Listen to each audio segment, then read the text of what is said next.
చిత్తూరు జిల్లా పుంగనూరులో బీజేపీ నేతలు కార్యకర్తలు సంబరాలు జరిపారు. మోదీ ప్రధానిగా మూడవసారి ప్రమాణ స్వీకారం చేసిన సందర్భంగా స్వీట్లు పంచుతూ సంతోషం వ్యక్తం చేశారు. అనంతరం మోదీ చేసిన అభివృద్ధిని కొనియాడారు.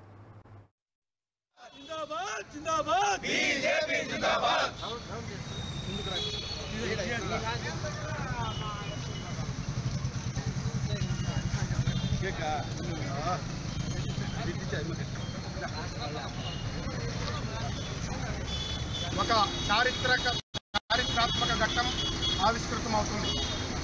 స్వాతంత్రం సిద్ధించిన తర్వాత 3 పర్యాయాలు జవహర్లాల్ నెహ్రూ గారు ప్రధానిగా ప్రమాణ స్వీకారం చేయడం జరిగింది.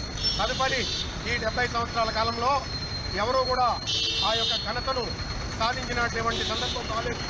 ఈరోజు 3 పర్యాయాలు 2014 నుంచి 2024 వరకు పరిపాలన చేసినటువంటి శ్రీ ప్రధాని నరేంద్ర మోడీ గారు 3వ పర్యాయం ఈరోజు ప్రమాణ స్వీకారం చేస్తూ ఉన్నారు.